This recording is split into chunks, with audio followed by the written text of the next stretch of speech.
This episode is brought to you by the Sasquatch Flag Company. The Sasquatch Flag Company is a family-owned business in New England that builds hand-carved American flags from seasoned white pine. Each flag is hand-built and each star on the flag is hand-hammered and chiseled. No two flags are alike. They offer a variety of flag designs to honor the police, military, firefighters, dispatchers, and search and rescue personnel, to name a few. These stunning handmade flags look great in an office, a studio, the back porch, or above the fireplace mantle. They make the perfect gift for the veteran, first responder, or patriot in your life. Now, I love these flags, and I've been giving them as gifts for years, and I was a customer long before they became a sponsor of the show. I can't recommend them enough. So if you're looking for that perfect, uniquely American-made gift to give away, or if you want to treat yourself, go to sasquatchflags.com and get your order in today. Welcome to the Deep Leadership Podcast. Today I'm joined by Dr. Deb Mashek. Deb is a social psychologist who helps business leaders navigate the relationship headwinds that tank timelines, bottom lines, and well-being. She is an experienced business advisor, best-selling author, professor, and nonprofit executive. She is the author of Collabor, How to Build Incredible Collaborative Relationships at Work, Even If You'd Rather Work Alone. This book reveals everything leaders need to know to make workplace collaborations less painful and more productive. And I'm excited to have her on the show to talk about more effective collaboration. So, Deb, welcome to the show. It's a pleasure to be here. Thanks for having me. It's nice to meet you. And this is an interesting topic that we haven't covered in 200 episodes. So I'm excited to have you on the show to talk about collaboration. And it's something like, for whatever reason, we just haven't talked about it. And so you're the expert. So I'm honored to have you here to talk about it. Well, let's dig in. Yeah, and I bet I know, having listened to a couple of episodes, that you are talking about teamwork and all of these adjacent topics and whatnot. So I look forward to seeing if we can't weave some of that fabric. Absolutely. Well, tell us about your background and why you decided to focus your efforts on relationship research and collaboration facilitation. How did that come about? Was this something as a young child you dreamed of doing one day, or did it evolve? I was kind of curious of how you got to where you're at. Well, there's the deep story. So I'll try to give you a thumbnail version of the deep story, which is that I say the trailer park, my parents' alcoholism, and my PhD. These were my three great teachers of collaboration. So I grew up in Western Nebraska in a double wide trailer on a trailer park where, the rules were basically, don't or go outside, play with the other kids, and don't go get an adult unless somebody's actually hurt, which meant that I had lots of opportunity to be free range, which, in terms of figuring out what to play and how to make rules with other kids and how not to be, the jerk kid that nobody wants to play with, but also how to have your own boundaries and establish your interest and whatnot.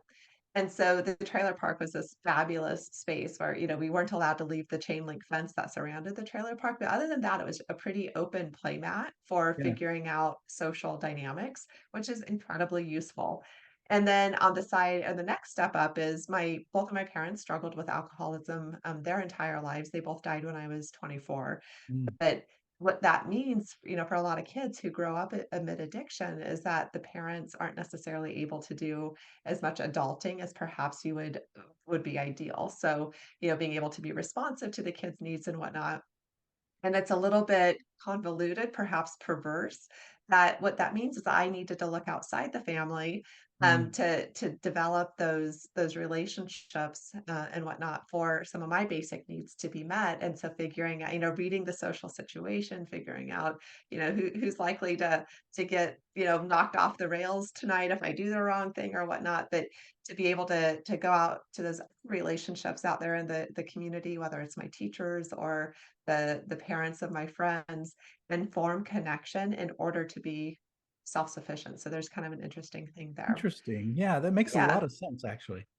Yeah, and so all of this, I am convinced, led me to this point where, I miraculously made it to college. That was never an expectation in my family, but there was an amazing high school counselor who made that possible, and then amazing teachers in undergrad, and somehow I wind up in graduate school.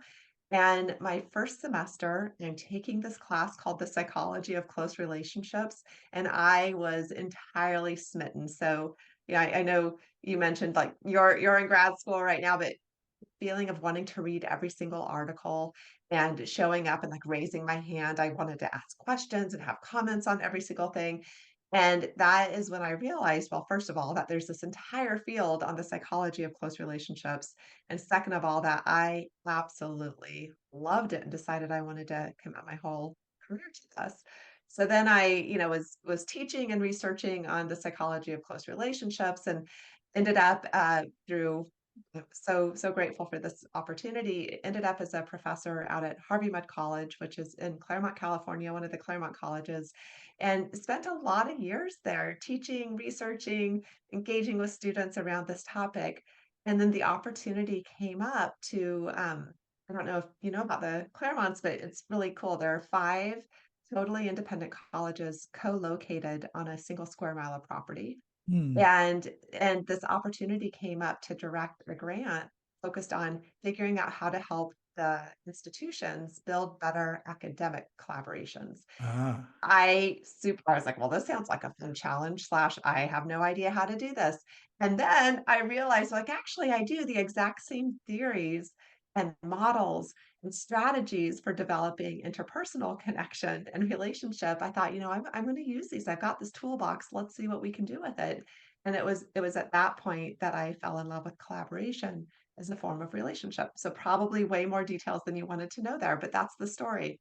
But I think it's interesting for listeners to hear that because it's always, because we talk a lot about finding your purpose in a lot of podcast episodes of different authors, and a lot of times it's that spark that you expose yourself to a lot of different things, and then suddenly there's one thing, one course, one article you read that just sparks your imagination to where you're all I want to do is dig into this subject, and it sounds like for you that's what happened.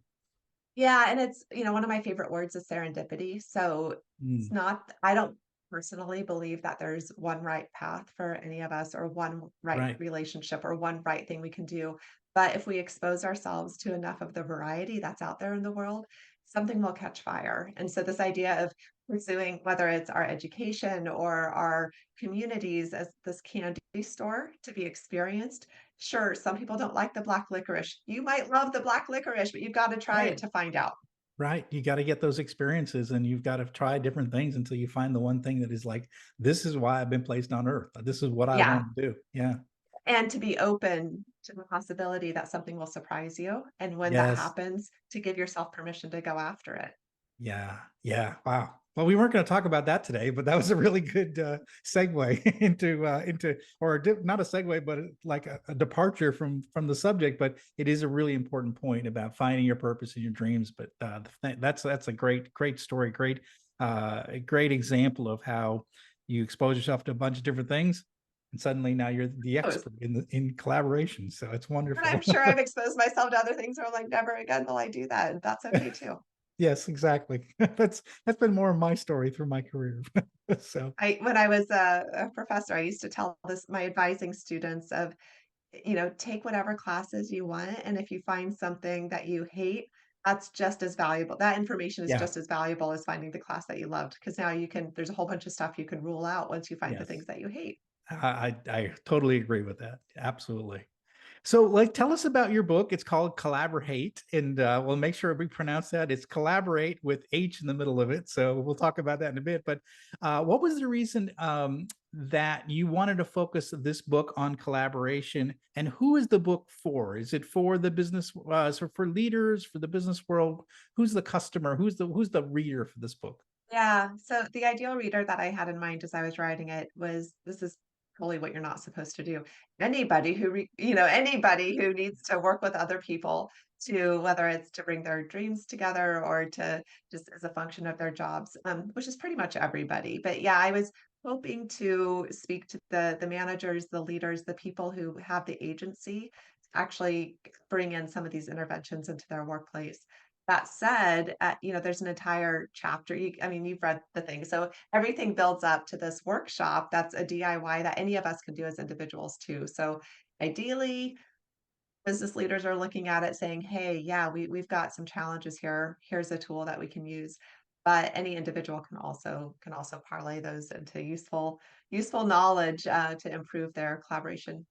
their Okay. relationships with their Yeah, collaborators. that's the way I saw it as well too. It's definitely for the business environment, but can be used in a lot of different environments. Nonprofits, churches, anything where you're working with other people to get things done. Oh Essentially, my gosh. Yeah, yeah, and honestly, like, these same strategies work really well in our families, and like you said, in yeah. our churches, and in our civic organizations, and in Neighborhood Watch, and in all the places where there are different people with different interests, different motivations coming Mm. together, trying to figure out what could we do together, and actually getting off the dime to do it, and then doing it in a way that's sustainable and healthy. This idea of playing well together permeates our lives. Yeah, it does. Sure does. For sure. So the significance of the silent H, it's collaborate. And so talk about the H. Why is it hate? Yeah, so I gotta say, some people love this title, some people hate it, but I figure, people are talking about it, so I'll take it. So I wanted to put the H in there because I have a bit of a soapbox, which is, I think culturally, there's a lot of rah rah celebration. You know, teamwork is great, all things togetherness is great. We love collaboration. Let's collaborate on everything from our day's lunch order to some huge deliverable for the company. And I think we need to pause on that a little bit because it's actually really difficult to work Mm, well together. mm, It's difficult to do it in a sustained way. And unless we give voice to that, sometimes I say it's a silent H. If we give voice to that silent H that's in there, we're going to learn what the struggles are. And once we know what the struggles are, we can start thinking about how to do it better. And once we know how to do it better, we can make this whole collaboration thing way more productive, way more healthy for way more people. So I wanted to put the collaborate, wanted to give voice to the H, calling it collaborate. So that's the backstory there. I was thinking about it because like the subtitle is how to build incredible collaborative relationships at work, even if you'd rather work alone. And I was thinking about that, and I talk a lot about because one of my experiences with is with introverts, and so I always found that there was tremendous power in listening to my introverts on my team. And I wonder if some of the people that want to work alone, I wonder if there's personality types that are like, I love collaboration, your marketing and your sales types, and you maybe have your engineers and your accountants are like, I do not want to be doing this right now. So is there personality types that are more pro collaborative and anti collaborative from your research? So when I put that subtitle in there, the like, even if you want to work alone, the people I had in mind were the people who had significant burn marks from Mm, collaborating with other people before. So they've tried it. In fact, to get ready for the book, to write the book, I conducted some research. I ended up sampling 1,100 people, all in the United States who were employed full time. And I tried to come up with the most ridiculous question I could, which was this. Have you ever been in a collaboration that was absolutely horrendous? I thought, that was the amplifier I came up with, absolutely and horrendous. And I was like, I don't know if anyone's actually gonna to this.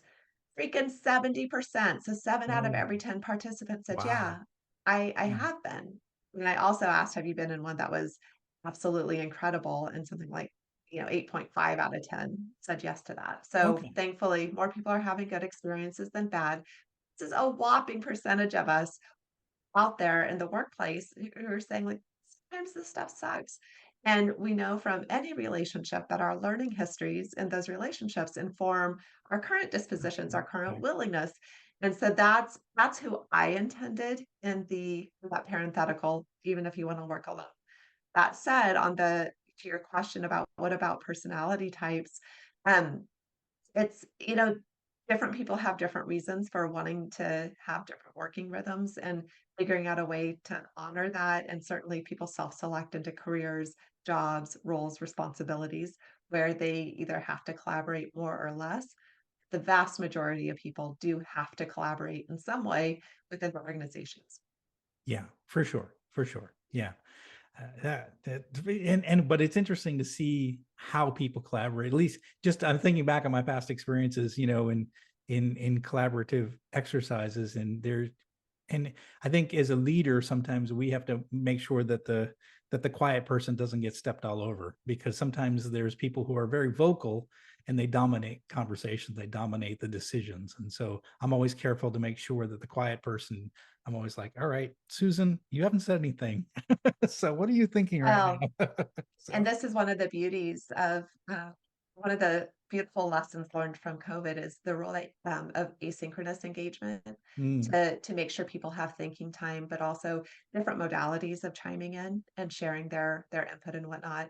So I can open the document, I can think about it, I can share my yeah, thoughts as opposed to the person who just as comfortable saying whatever comes to mind, in the middle of no matter who's in the room, which is also a strength in some situations. So creating the spaces so different people with different comfort levels can contribute because then you get, even more of the cool ideas bubbling up and more opportunity to really to leverage that shared intelligence. yeah, yeah. No, I think there was some advantages with some of the things we did during COVID to allow introverts to have a voice. So I actually thought that was very positive. Even just like the chat function in Zoom, where they don't want to speak up, but they could put something in the chat function. It's like, oh, there's some valuable information right there. And so I just thought there was some, which they may not have spoke up in a physical meeting, but they might put something in a chat function, which is kind of neat. So Yeah, or I thought that was actually beneficial in a way. one of my favorite tools are the digital whiteboards, where you Yes, can yeah. do breakout rooms and having everybody do their brainstorming and moving the sticky notes and the dot voting and sharing critiques in this, digital whiteboard space. It's really an incredible tool. Yes, yeah. So for those that had these bad experiences, what do they hate about collaboration? What were the themes in terms of the why we don't like it? Oh my gosh. So for fun one day, I sat down, I was like, let's make a list of all the ways that collaboration sucks. And in no time at all, I came up with about 20. And there are 20 in the book. And since then I've heard others from other people. So it includes things like dropped balls, where people say they're going to do something and then they don't do it, or they come up with some bizarre interpretation of what they thought they were supposed to do that doesn't align with anybody else's interpretation. Or, hey, we have a timeline and we're all going to meet it, right? And everyone nods and agrees. And then the person, somebody shows up to the meeting, they haven't done what they said they were going to Mm, do. They totally forgot that they were supposed to do it. Um, Things like people strong arming their opinion into the group to yes. convert the group into taking action in their direction, or the person who leans back and crosses their arm and says, "Well, I'm not gonna get involved. I don't understand why I'm supposed to be here." So there is just such an incredible array of ways that collaboration goes off the rails, Mm. unfortunately. Yeah. But so why collaborate anyways? I mean, should we just work alone? I mean, I think today we've got a work environment that is rapidly changing, and in my opinion, I think we need the collective wisdom of a team to be able to withstand all the changes and be able to make the right decisions. But why collaborate in the first place? Why not just have everybody Oh, work alone? right, and certainly there are some people who would really much prefer that, and this is Yeah. why I think we need more good collaborators because everything from so imagine you as a person, as a one individual on the collaborative team. When your collaborative relationships are strong, you're happier, you're more satisfied at work, you're less depressed, less anxious. In other words, our individual well-being matters and depends in some part on the quality of our workplace relationships. Great. That's one reason to do it. Another reason is thinking at the team level, when our collaborations are sizzling versus fizzling, we're able to go further faster. So when you think of the gears and the clock, when they're actually articulating well together and they're moving right, and there's no grit in there like gumming up the works. We're able to better meet timelines. We're better able to surface the innovative ideas, come up with the cool solutions, whether it's trying to solve a social issue in a nonprofit setting or trying to create a new product and getting it to market quickly. So that matters for the teams. And then thinking about the organizational level, both of those things, whether it's, I have happy employees who are not looking for another job, or I have teams who are getting their stuff done really quickly. And my goodness, we're able to get to market quickly. Both of those are influencing the bottom line, Mm. which, like I don't have to pay for turnover cost or rehiring cost or things like that. So everything from timelines, bottom lines, well being, innovation.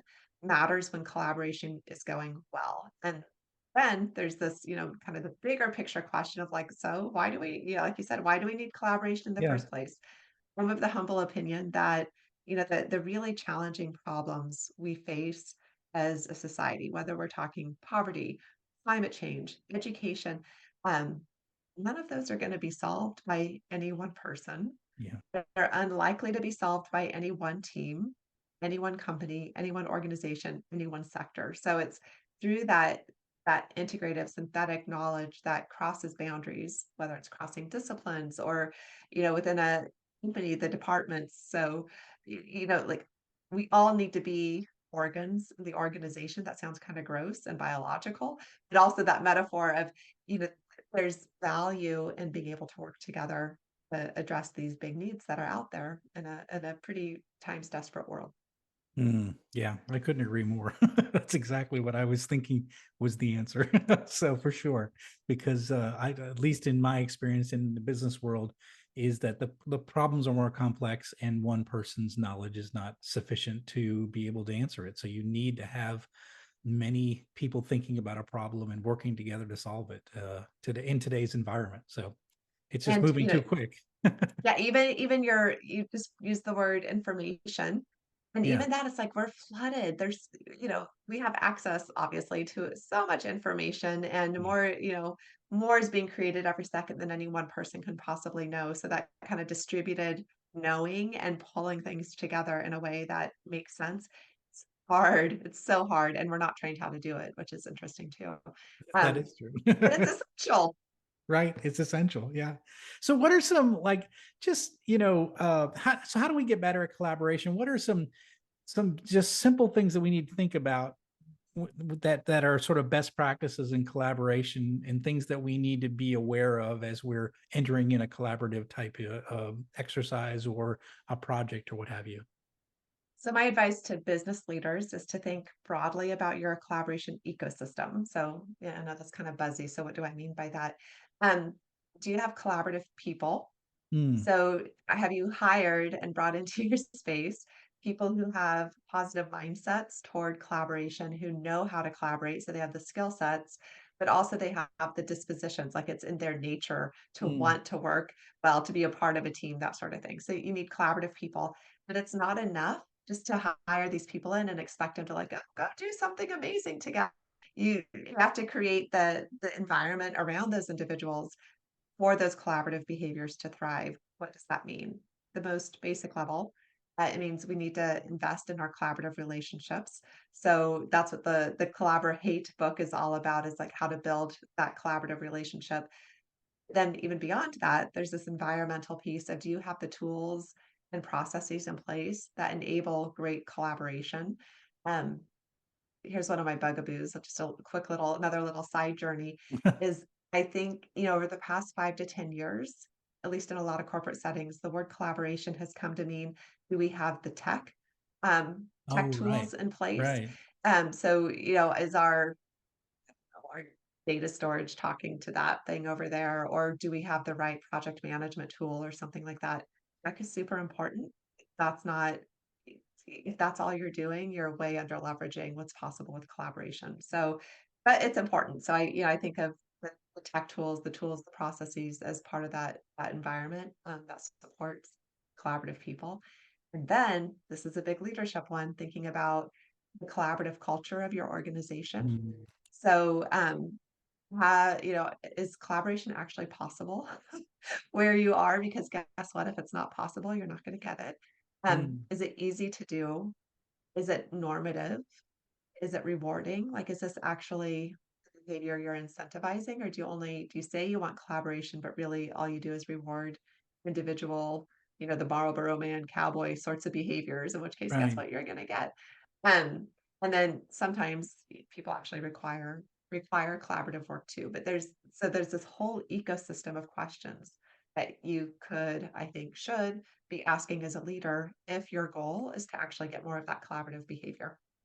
Yeah, yeah. It's interesting. When you said collaborative culture, that really triggered something in my mind, because having worked for three global companies, I went my last my last corporate job that I had was in a global company that had set up this matrix organization such that we were forced into collaboration on projects, and then everybody in the room had a different boss. So, and we had always different priorities and different, and to the point where, and different agendas, to the point where we couldn't collaborate. We because everybody had their own version of what they wanted to get done in these projects, to the point where it was just argumentative, and we never moved the ball forward because they created a situation where everyone was in conflict, and then we threw all these people in conflict in a room and said, you guys need to collaborate. And we all had separate bosses with separate agendas, and it was the most frustrating experience of my life because we never got anything done. There was And nobody in the room that could resolve the issue either, because we all had matrix bosses, and so it was just a very frustrating experience. So the idea of having a collaborative culture is something I saw one with that wasn't there, and one of the reasons well, we never got things done. and I gotta So, say where my mind goes, and I'd be curious to hear your reflections on this, is right away I'm thinking, oh gosh, so there was an important step missed of saying, what is the company's North Star? You know, what are we actually trying to yeah, do? And thinking about how do all of our goals and objectives derive from that one. So the fact that there were tensions and priority tensions there. Like, okay, so what step was skipped in terms of creating what yeah, groups we're supposed to be doing in the first place? Because that whole metaphor, we should all be organs within the same organization. We're serving one goal. Kind of, I love baseball, and so kind of this idea of there's a reason you want a pitcher and a catcher on your right, team. right. Like, and if the same person's trying to do both, you're out of luck. If one of those roles is not filled, you're out of luck. You're like, you really, really have to have this. And so I'd be curious, was there a goal? I kind of hate the word alignment because it's so No, vague. But not let at me ask, all. was there No, an so that was the hard. alignment There was no issue? North Star either, and there was no one person in the room that was sort of had the authority to work out the differences between team members. So we just sort of squabbled and fought, and nothing ever moved forward. And it was a lot of finger pointing and a lot of wasted energy, and it was very frustrating. Which is why I left that company. So because Yeah, I was like, we're not getting anything done. I go to right. meetings, and we don't ever move the ball forward because we've set up conflict, and we haven't set up a collaborative culture. So yeah, So yeah, yeah, one thing that pops for me there too is the relationship between conflict and collaboration.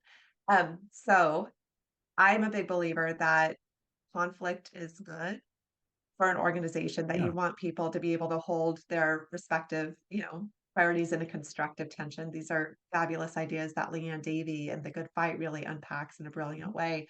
And when we're in a healthy collaboration, we can enter that constructive conflict space in a more constructive way where it's like our job is to work together to figure out how to optimize across these different priorities and to bring tension that is good for the company because we're going to make better decisions if we can do this together. Unfortunately, like so few of us have any background or training or professional development in how to collaborate well, I think we're even more horrible at having conflict well.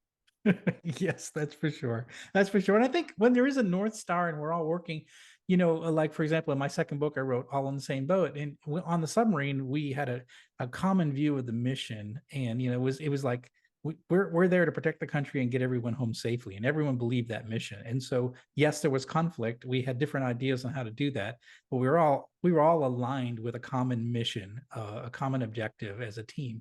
Whereas in this particular company, as I was talking about, there wasn't a common North Star. And so we all had our own view of what the objectives of the project were. And it was all departmentally focused. And, marketing wanted Yeah. something, sales wanted something, engineering wanted something, and we never got anything. And So there's another big difference between those two scenarios. One is on the submarine. I have not been on one, but my guess is there was really clear command and control also. Like it was clear where the yes, authority lines yeah, were, yeah. which it sounds like in the corporate space in that room, nobody knew who the heck is ultimately making Yeah. decisions. And so, Yeah, yeah, exactly. There was someone to resolve conflict. There was someone to say, you know what, both your ideas are good, but here's what we're going to do because of these reasons. And so sometimes you need someone to resolve when you do have conflict that's unresolved, you need someone to say, okay, well, here's what we're going to do.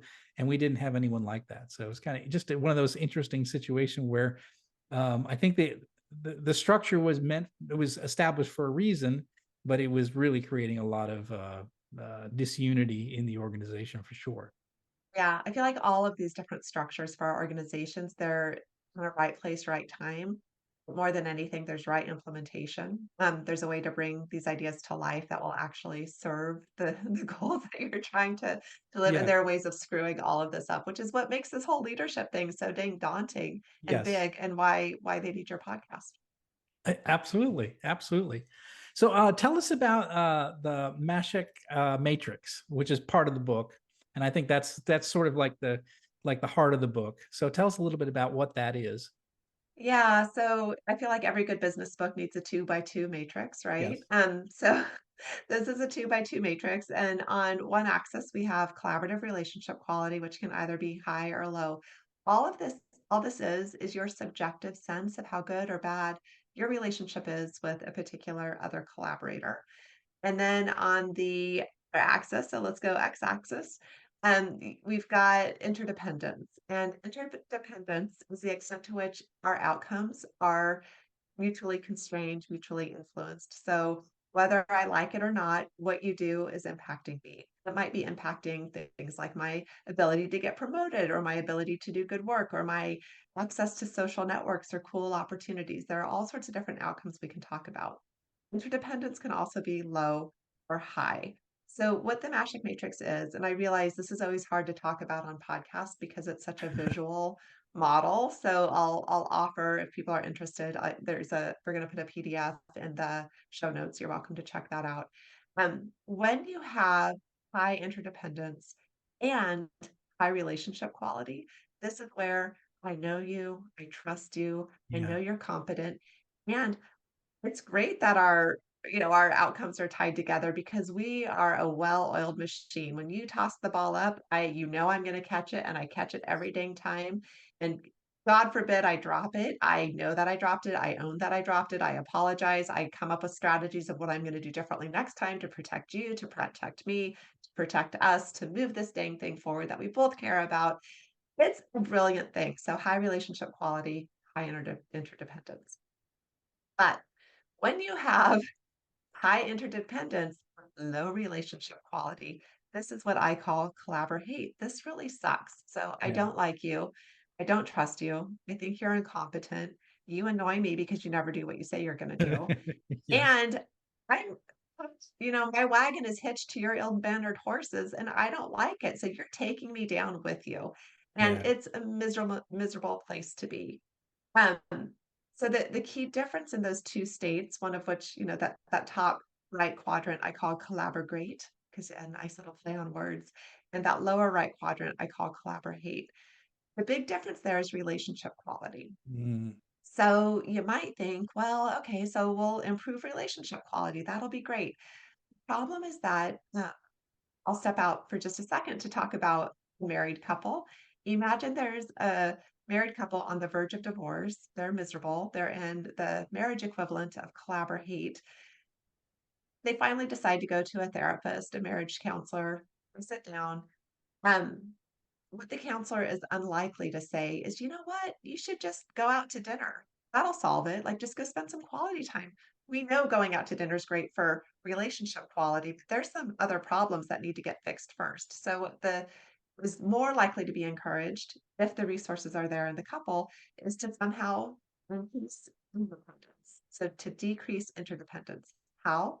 One person moves to the basement and somebody gets an apartment for a short period of time so that you can decouple those interdependencies to give everybody the breathing room to start Mm. working on their relationship quality, and then they move back together. I think the same thing is true in our collaborative relationships at work, that what you need to do first is decrease interdependence, then work on building that relationship quality back up, creating more interdependence again. So very visual model. And if we have time, I'm happy to unpack either or both of those dimensions a little bit about what that actually looks like. Yeah, well, I think we'll put the link in the show notes for the PDF, because I think the PDF really does explain it, and it is like you said, it's very visual, and I think it's when you see it, you're like, oh, okay, I get it. For the first time I saw it, I was like, okay, this makes a lot of sense, and actually I thought of all the different collaborative relationships I had and where they fit in that model right away. It's like like the one I was telling you about with the last company I was at, for sure. But Yeah. so what as we wrap things up, what are some other things that we need to think about when it comes to collaboration? I know we're just giving like a primer here. We're giving you like a quick summary on collaboration and the book. And again, listeners, I highly encourage you to seek this book out, because this goes much more deeper than we're getting into in this conversation. But what are some other things that we need to be thinking about when it comes to collaboration? Yeah, so I will say for the book, I think about it as a psychology of close relationships course applied to your collaboration. So a lot of evidence-backed stuff in there. I think it's great. So there's that. But what to think about? First of all, collaboration is hard. I think it's worthy of the hardness because so much is riding on us being able to do together better. The other thing is to let us all off the hook because we are not taught how to do this stuff. It is very rare to see high Yes. quality professional development, whether it's at the high school, college, or professional level. People just don't receive training on this, and yet it's essential. Employers demand it. Our efficacy in the workplace requires it, and yet we're all just kind of feeling our way around how to do this. So I want to let us all off the hook. We're struggling because it's hard and because we're not helping ourselves or each other figure out how to do it well. So, yeah, I hope the book offers a stepping stone, to improving that. Absolutely. Yeah, you're right. I think you hit the nail on the head. We're not trained to do this. And I think that's part of the problem is we're not trained to do a lot of things. We learn how to do accounting and marketing and legal, and we learn hard skills, and we miss out on some of these relationship skills and collaboration skills. We're not trained on it. Well, And yet we spend all our time doing that though. oh my gosh, and just to plus one that, we're also not trained how to be good spouses, how to be good parents, how to be good friends. Yes. So, socially, societally, there's all this mythology around, "Oh, we're social creatures, we must be great at this." Oh, it's really freaking hard. Yeah. To do well. And I always joke that, I took labor and delivery classes before my son was born, and that's where the training stopped. And come to find out that was the easy part. Yeah, exactly. Exactly. So how can people find out more about you, what you offer in terms of services and this new book? Sure. So we'll put a link in the show notes too to my newsletter. It's called One Simple Tip. And big surprise, when I send it out, there's one simple tip in there on how to improve your collaborations. And I just send it out twice monthly because I don't want to be annoying.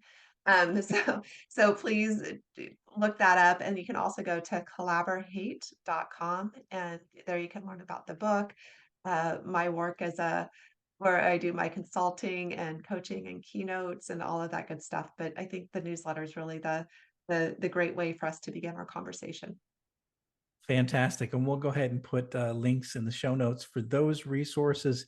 And again, listeners, collaboration is a big part of what we do in business. We're working together with people all the time, and we don't have a roadmap to do it. And this book is your roadmap. It's going to give you what you need to know to be more effective in collaboration. So I highly recommend you go get this book, that you get these newsletters from Deb, because she's going to help you navigate these rough waters and to be able to get better results in your organization through better collaboration. So, Deb, I really appreciate you coming on the show and sharing this really interesting book and this subject that we haven't covered on the Deep Leadership Podcast. I really appreciate you coming today. Well, it's been such a pleasure. I've enjoyed our conversation and would love to learn more from you about how all of this plays out in your company and what was happening there on the submarine too. It's just fascinating. So thank you for having me. Oh, thank you very much. Well, that's it for today. Thank you for listening to Deep Leadership. If you like this podcast, please subscribe and share so we can continue to build a world with better bosses. Until next time, this is John Rennie saying take care and lead well.